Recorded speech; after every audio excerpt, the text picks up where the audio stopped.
Have you ever felt intimidated to know what to say when a seller calls you back and you know that you need to give them a below market offer on their house, but you feel that weird feeling in your stomach like, oh, I just don't know if I can do it? That's a feeling I've had a lot, but in this episode, we're going to cover exactly what to say so you have confidence and you know how to make that offer that gives you the ability to find discounted real estate and build wealth and freedom in your life. The DealMachine REI Podcast. Everything you need to know to get started in real estate investing.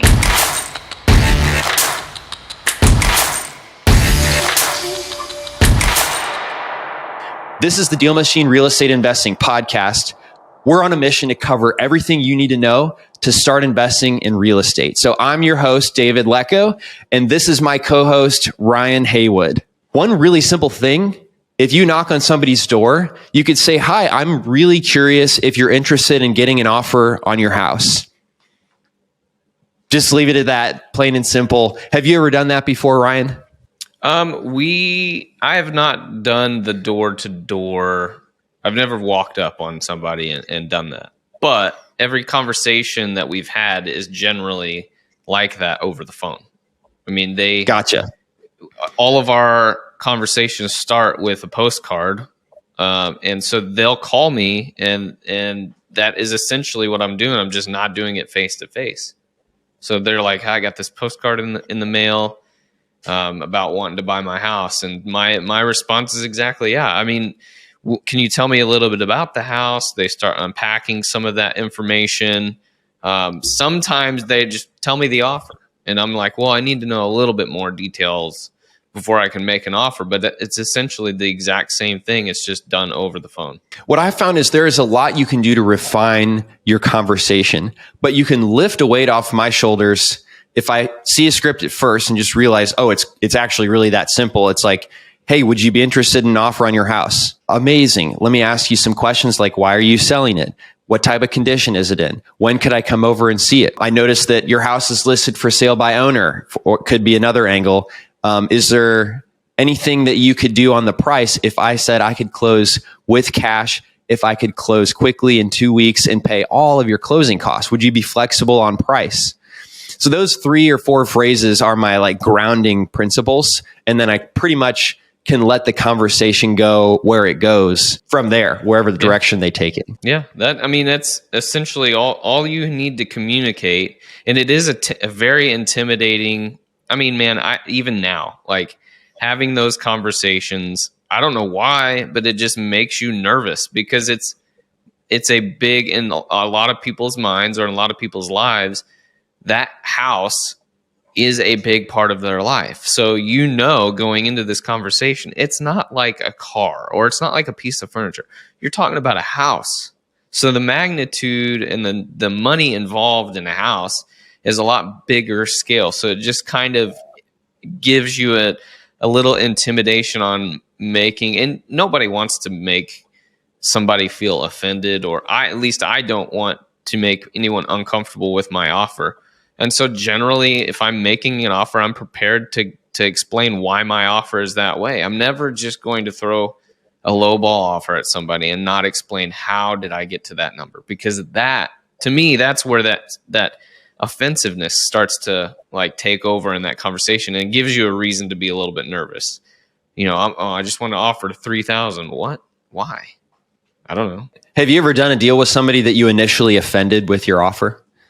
I don't know where I heard this. I don't know how I even got to this, but I always offer my offer with the sentence, hey, I don't want this to offend you, and I'll explain how I got here. And a lot of times, honestly, they're like, nothing's going to offend me. Don't worry about it. And that just kind of breaks it. So I don't know how I got to that. I don't know if it was just like my instinct of I don't want to offend anyone, or I don't want to offend you by doing this or by saying this. So here's my offer. Typically, and it also depends on the deal too. Sometimes people know you have to come low on this. Sometimes there's properties like they're in a little bit better condition, or it's just outdated, but it's a nice house. Those are the ones that it's like, hey, I don't want to offend you by this number. I want to explain how I got here. My offer is $40,000, and then just kind of give it a little bit of pause. Mm-hmm. Because sometimes you don't have to say anything more, and they'll be like, either A, they're going to say, okay, I could make that work, or they're going to say, we're a little off. And then that's the opportunity. Well, let me explain to you how I got to my offer. Here's the steps that I took to get here. And that starts to bring a little bit more comfort. But I'll ask them questions too. What do you think that this needs in order for me to get it into where I could flip it or have it as a updated rental property? Like what a dollar amount that you think, or even ask them, what do you think this house is worth? Because a lot of times people have done the Zillow research, which, gosh, that is a crusher in a lot of cases, because they just see, well, Zillow says it's worth 110. I'm like, well, I understand that. I understand that Zillow says that. But like, let's get to ground zero here and work our way back to where we're anywhere close to that number and what that number represents. Like Zillow is like, it's so hard to explain to people how your number and this estimate are so far apart. Mm-hmm. Like Zillow's not going inside your house. They don't know the condition of your furnace. When somebody calls you back, I know you said that you ask them a few questions about the house. What's your main goal for that conversation? Are you trying to learn a laundry list of 10 things, or are you just trying to set up the appointment to go see it yourself? I think it's too much of an opportunity to hear a little bit about the house. Plus, you're getting a conversation or a relationship started with the person that called you. So, to me, I'm not necessarily wanting a laundry list, but gosh dang, when you let people talk, you might find out a few things about the house that you'll be able to see when you do schedule an appointment. So I do usually start off that conversation with, tell me a little bit about the house. How many bedrooms is it? How many bathrooms? What's the roof condition in? How's the furnace and water heater? And then just kind of let them fill in the gaps. I mean, they're going to tell you, well, the roof's pretty old. It's not leaking, but it hasn't been replaced for a while. The furnace works great. It's a gravity feed furnace, which to me, I'm like, okay, well, that's old. So they'll say the water heater's fine. Like, yeah, do you know the age of the water heater? I have no idea. Okay. Just asking some of the baseline questions can almost get you when you go and look at it, now you just need to see the condition. You can already know ahead of time, furnace is probably going to need to be replaced. Roof is going to need to be replaced. Water heater might need to be replaced. So there's 3 big ticket items. Then you can go in and you can look plumbing, electrical, and you're going to be able to then at least put an offer together quickly by looking at those things. But it is an opportunity to find out some of the big ticket items ahead of time. You ask them, if they could tell you about the house, and if they tell you a few things, you might jot it down, and then you might just start going through and asking a few other things. But do you need to be all inclusive here, or do you need to just go set an appointment and meet the person and then walk through? Well, I definitely think that getting an appointment and getting in front of them quickly is absolutely important. And we stress that within our business is get there as fast as you can, because there's 2 reasons for this. A, it shows them that you are very aggressively interested in seeing the property and getting an offer on the table. But also, in the world of competition, you don't want to be like, okay, how about 4 days from now? Can we do that?